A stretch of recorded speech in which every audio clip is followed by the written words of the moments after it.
So today I'm going to talk about the precepts. Primarily I'm interested in talking about the 3 pure precepts. So those of you who have taken the precepts will remember, or studied the precepts, will remember that we start with the 3 treasures, and then we have the 3 pure precepts, and then the 10 grave precepts. So the 3 treasures, so what I'm interested in is the different translations in the way these are being used in the Zen world. So the 3 the 3 treasures in our lineage are being one with the Buddha, being one with the Dharma, and being one with the Sangha. And we chant those quite regularly in our chants. And when you take the precepts, you study what that means, right? So the way I teach it, being one with the Buddha, is really about understanding the spaciousness that comes from being the Buddha. And when you take the precepts, one of the things we study is what it means to be the Buddha, to be a Buddha, to be the Buddha. So that's important. It's really an important starting place to understand that we're all Buddhas already. Even though we may not believe we're enlightened, we may not see our own enlightenment, but we are actually Buddhas. And it's just that our enlightenment is obscured. And gradually this practice cuts through that obscurity, through those obscurations, so that we begin to see the world from the eyes of the Buddha. Being one with the Dharma is being one with the teachings of the Buddha, being one with all things, because all things are the Dharma. Sometimes we talk about things as dharmas. Being one with the universe, with nature, with trees, with grass, the earth itself. And being one with the Sangha is being one with all beings. So we talk about Sangha in a more narrow sense, that this is our Sangha, this group. We talk about it in terms of a large Sangha, all the practitioners everywhere is a larger Sangha. And we talk about the Sangha of all beings, sentient, insentient, human, non-human. All beings are the Sangha. So that's how we understand in our particular lineage, which is the White Plum Asanga lineage, except where it's been changed. So one of the places where this language has changed is in the Zen Peacemakers movement. And I wanted to talk a little bit about that because understanding other translations and other teachers' words around the 3 treasures and the 3 pure precepts expands our own understanding of what this means. So the 3 treasures of a Zen peacemaker are recognizing my place in the circle of life. I take refuge in Buddha, the oneness of life, Dharma, the diversity of life, and Sangha, the interdependence of Buddha and Dharma. So first of all, Zen Peacemakers, which was founded by Bernie Glassman, and actually there are a few people who were co-founders with him, Eve, his wife Eve, Mionen, and Enkyo, Roshi Enkyo was a co-founder, Joan Halifax was a co-founder of the Zen Peacemakers. And I have here their mission, so their mission, the vision and the 3 tenets of the Zen Peacemakers. Their mission is to seek to bear witness to the joy and suffering of the universe and to realize and actualize the oneness and interdependence of life through study, practice, and action for personal and social transformation. We seek to connect and empower peacemakers throughout the world. We are committed to nonviolence, inclusivity, free expression, and experimentation. It's a wonderfully inspiring mission, and they work very hard at it, the Peacemakers. It's a large organization now. Different sanghas in the area belong to the Peacemakers. Was Ray's a Peacemaker organization? So in that context, I'll read the 3 treasures again. 3 treasures of a Zen peacemaker. Recognizing my place in the circle of life. So there's the oneness. Life is a cycle. Birth, death, interconnectivity. Everything changing, moment by moment. I take refuge in. So the 3 treasures is, even for all of us, is about taking refuge in the Buddha, the Dharma, and the Sangha. I first took refuge in the early 80s in a Tibetan Sangha. It was quite a moving ceremony for me. Not so different from ours, but a little different. But it meant something. I couldn't even quite articulate what it meant. I was young. I gave up a little clipping of my hair, which is sort of a symbol of shaving the head. So in the Tibetan school, or at least where I took refuge with this particular Rinpoche, they took a little clipping of my hair to symbolize the surrender and taking refuge. So recognizing my place in the circle of life, I take refuge in Buddha, the oneness of life. The oneness. Dharma, the diversity of life. All the dharmas, all unique. All a little different. All special. All wonderful. And Sangha, the interdependence of Buddha and Dharma. Everything's interconnected. That's the Sangha. So that's the 3 treasures. I'm going to come back to the Zen peacemakers in a moment. But I looked up Norman Fisher's version. He has a book out. Of course, I forget the name of it. It's been out for a while. Do I have it here? Yes. Taking Our Places, the Buddha's Path to Truly Growing Up. I really like the growing up part. I really like that because that's really what this path is. It's about taking responsibility, being human, accepting ourselves for who we are, growing up. So here's Norman Fisher's version. Everybody know who Norman Fisher is? Maybe Gia doesn't. No. So Norman Fisher is a well-known teacher, very lovely guy, in this San Francisco Zen Center lineage of Suzuki Roshi. He's probably about my age. Was a school teacher, school teachers among us, and a poet, and now he's published quite a lot of poetry.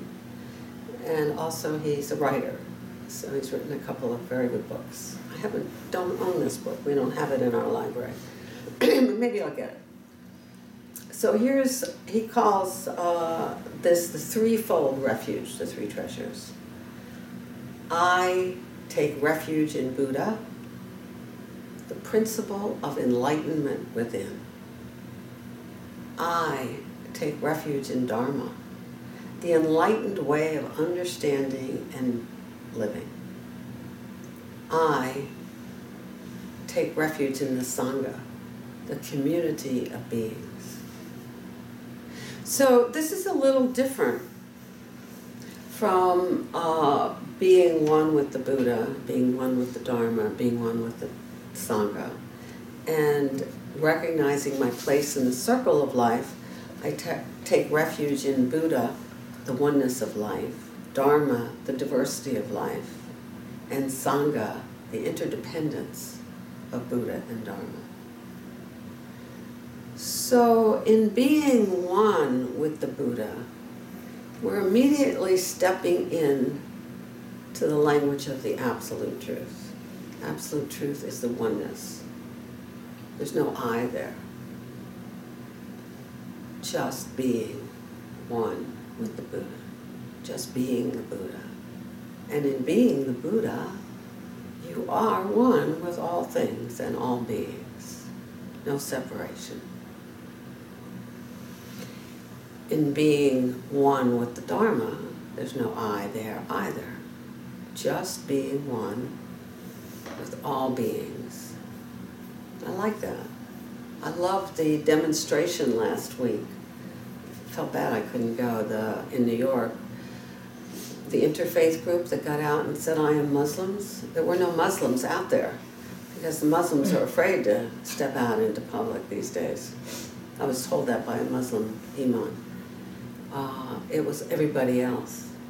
I thought that was so, such a wonderful demonstration of the oneness. Really great. And Sangha, this is the Zen Peacemaker one, Sangha, the interdependence of Buddha and Dharma. So on the one hand, we have the absolute truth, which is about the one body, about being one with all things, being one with all people, understanding that these days there's so much othering that's going on, making those who don't see things the way we see them as other. And so we practice not to do that. We really have to pay attention to our own tendencies to other. So one of the ways I do that is to not read the newspaper. And then I get around to reading it, but I read it slowly and carefully so that I don't get trapped into othering, new verb, to other. So Norman's version, I take refuge in Buddha, I take refuge in Dharma, I take refuge in Sangha. And when I first took refuge with the Tibetans, there was also an I. So in a way, this is also nice because we've got the relative truth. Relative truth is our normal, everyday, dualistic view of life. I'm me, you are you. Out there is out there, and lots of people are other. So the othering is a problem, seeing others as other. But we recognize that in order for us to take responsibility, we have to also be in our relative self. Is that clear? Yeah? Okay. So I take refuge in the Buddha, the principle of enlightenment within. We recognize that when anybody takes the precepts, we all bow. Buddha bows to Buddha, right? I take refuge in the Dharma, and I take refuge in the Sangha. So that's an important difference between, and so some teachers choose to go one way, and some teachers choose to go the other. I'm not saying one is better in any way or shape. I'm just noting the difference because I think it's interesting. And then we go from the three treasures, the vows of the three treasures, sometimes called the three jewels, Buddha, Dharma, and Sangha, to the three pure precepts. So the three pure precepts that we use is do no evil, do good, and do good for others. So when I teach this to somebody who's taking the precepts, I talk about evil as what arises when there is separation. So evil really cannot arise when your mind is in this spacious, your mind and body are in this spacious place of oneness. It's just things happen and there's a flow. There's no evil. There's really no good or bad. There's just what's happening in this moment. So do no evil in this context, or at least for me, means to do my best when I commit to this, do my best to stay in that mind and spirit of being one. The Zen peacemakers call these the 3 tenets. And the 3 tenets are not knowing, bearing witness, and taking action. Sometimes it's called taking compassionate action.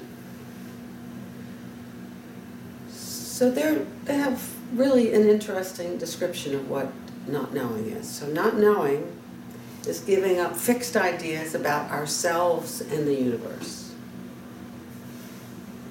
And in our ceremony of Fusatsu, which we do periodically, I use the ceremony that came from the Zen Center of Los Angeles, which is a Zen peacemaker community. And when we say the 3 pure precepts, what we chant is, first, do no evil. I renew my vow to not knowing as the source of all manifestations, and to all manifestations as the teachings of not knowing.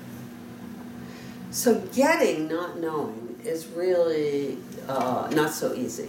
So we can kind of get it immediately at a conceptual level, but practicing it is hard because we all hate not to know. It's one of the hardest things about koan practice is allowing ourselves not to know, being okay with not knowing.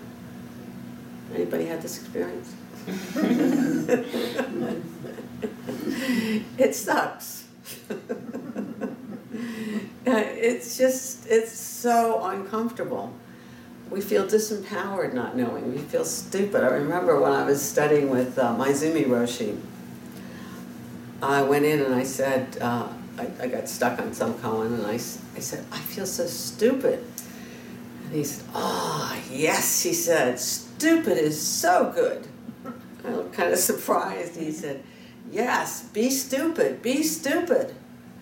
I really didn't get it at the time. But it was kind of liberating hearing him say that to me.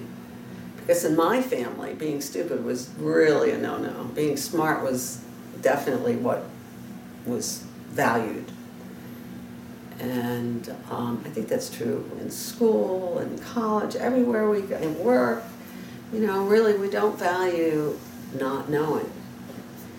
But as I began to practice not knowing, allowing myself not to know, allowing myself to admit that I didn't know, I discovered something really interesting, which is that it's a very open place, really open, and it allows other people to connect with me.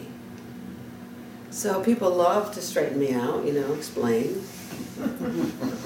Don't always love that, but sometimes I do. Sometimes it's out. But even more, I had, when I can allow myself to be in this not knowing place, which is definitely not 100% of the time, I have an openness, a place of creativity, a place of rest, really. Actually, my favorite definition of enlightenment is from Trungpa Rinpoche, resting in bewilderment. So the enlightened mind really rests in not knowing. Mind you, he did not say resting comfortably in bewilderment. That's important. It's important because when you're not knowing, it's uncomfortable, especially if you're feeling a cone. Sorry about that. So I want to just jump to, I'll come back to the Zen peacemakers, but the Norman Fisher version is, remember the one that we do here, the traditional one, or what I consider to be the classic one, is do no evil. And the Zen peacemaker one is vow to be in a state of not knowing. And Norman Fisher is, I vow to avoid all action that creates suffering. So all three of those are about not harming, not creating suffering. Do no evil, don't create suffering. Not knowing is the source of all manifestations, and to all manifestations as the teaching of not knowing. So when you're in a not knowing space, mind space, things just arise, and that's it. They just arise. You just respond to what's in front of you. There's no harm in your heart. There's no harm in your mind, no intention that's negative. There's just this spaciousness. The second pure precept is do good. So again, from the classical place of no separation, when you are not separate, whatever happens, whatever you do, is coming from a place of doing good. Again, no harm in your heart. You just act, and your act is from a place of goodness. Now, sometimes the results may not be good, but you can't control the karmic results of your actions other than to control your intent, which is very important, to control your intent. If your intent is good, your action is good, and the result may or may not be good. Things happen that don't turn out the way you expect. So the Zen peacemaker's vow is I renew my vow to bearing witness by allowing myself to be touched by the joys and pain of the universe, clearly seeing what is without attachment or judgment. Bearing witness. I see my work as a psychotherapist as primarily one of bearing witness. I sit with the suffering of others, and I just bear witness to it. Occasionally I have some upaya, some skilled technique to help. Mostly it's bearing witness, which is the crucial part of what I do. So I'm going to read the description of this. This is from the Zen Peacemaker's website. So it's the role of the bodhisattva to bear witness. The Buddha, from the first pure precept, from the three treasures, the Buddha is, that's the realm of the Buddha. The Buddha can stay in the realm of not knowing, the realm of blissful non-attachment. But the bodhisattva vows to save the world. So bodhisattva vows, which we say every time we meet, the four great vows, those are the bodhisattva vows.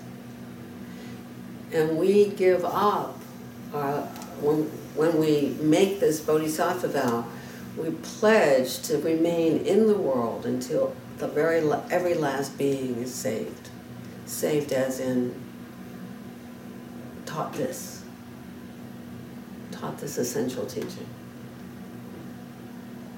And there, the Bodhisattva vows to save the world and therefore to live in the world of attachment. For that is also, now the world of attachment, again, is the relative world. That is also the world of empathy, passion, and compassion.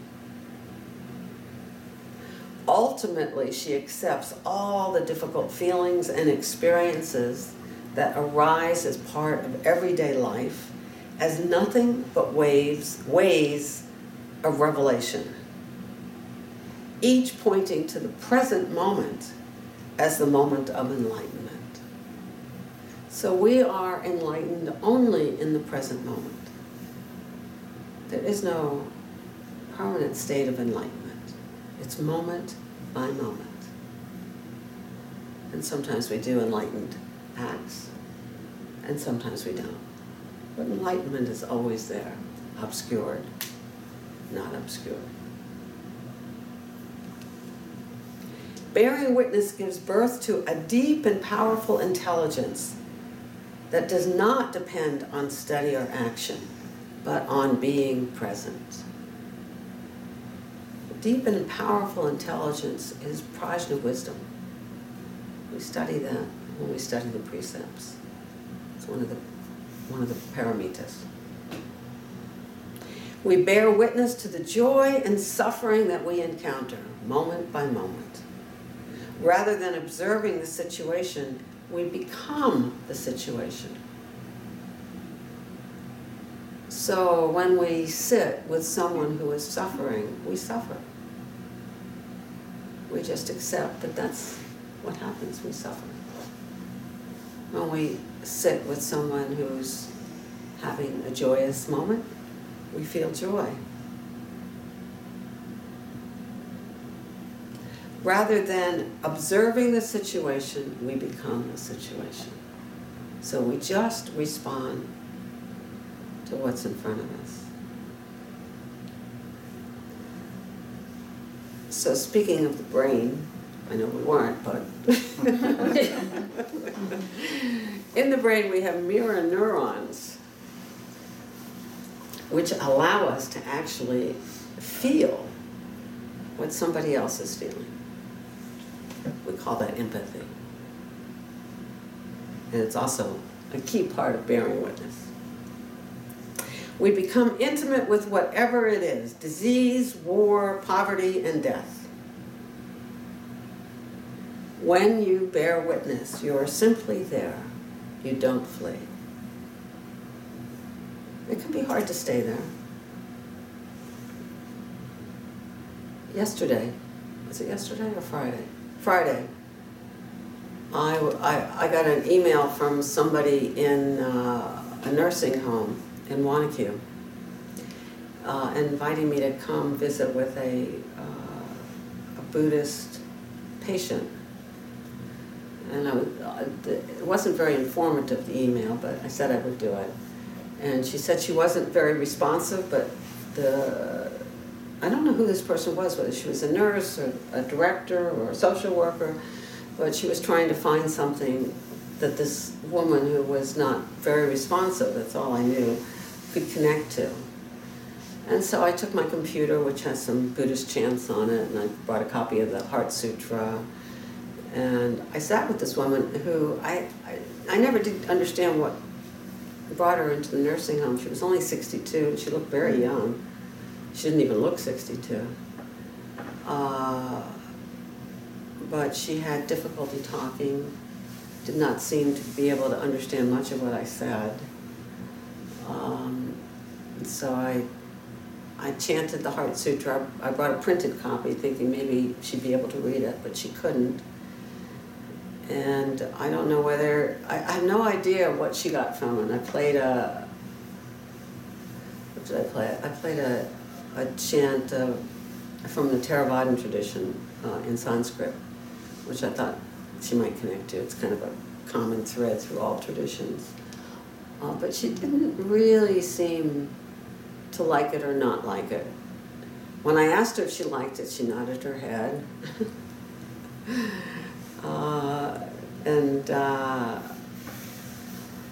So how did I get to this? when you bear witness, you're simply there, you don't flee. So it was hard visiting. This was somebody I didn't know at all. I imagine she had a good life. She was very pretty. And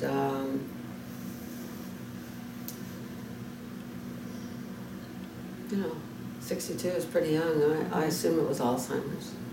But I asked if it had been a stroke. That was the other possibility. But the aides didn't really know. But they were treating the patients there very nicely. I worked in another nursing home as an intern, and the aides were not always nice. It was frightening to imagine being at that stage of life and helpless. So it was good to see that she was being well taken care of.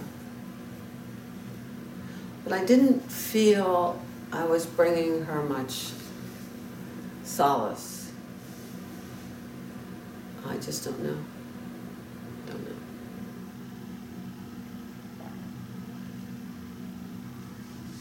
So there's another paragraph here on not knowing and bearing witness. Not knowing drops our conceptual framework from very personal biases and assumptions to such concept as in and out, good or bad, name and form, coming and going. So it's interesting when you let go of something even as simple as good and bad. It's practice to let go of that. You kind of do it with kids, you know, you work with kids, you try not to label them bad when they're doing something bad. But the simplicity of saying, you know, that's a bad act is very tempting with a young child. It's not necessarily helpful. Bearing witness, so not knowing is a state of open presence without separation. In this state we can bear witness. Open presence. Merging or joining with an individual, situation, or environment. Deeply imbibing their essence. From this intimate knowing, we can then choose an appropriate response to the person or situation. I actually think the word choose there isn't quite the right word, because when we're in this open state, actions arise. There's not really a choice. You just respond, and you do your best to respond appropriately. So the second pure precept, let's see. So Norman Fisher's the first pure precept, that is the equivalent of not knowing and doing no evil, is I vow to avoid all action that creates suffering. The second one, which is the equivalent of do good or bearing witness, is I vow to do all action that creates true happiness. These are enormous vows. Enormous vows. Impossible to really do all the time. But the power of making a vow is the intention. When you make that intention, something shifts within you. And that shift is ongoing, ongoing. It never quite, you never satisfy it. So you never stop trying, which is the important part. I vow to do all action that creates true happiness. Big vow. What is true happiness? Well, it's, you know, the peace that comes from our practice. There is peace. There are results. And the third pure precept in our tradition is do good for others. So this is about making a vow of service without any I in it. Do good for others. I vow to serve, but there's no I. Because the moment you put an I together with doing good, the ego gets involved. And as soon as the ego gets involved, it's about you, not about service. And this is something you really have to practice with. I remember getting when I was working on the Sri Lanka project, I started to notice a small, uncomfortable inflation that was taking place. This is in the very beginning when I realized what a big project I was taking on. And I called my teacher, Nicolai, and I said, I'm feeling a little inflated by this project.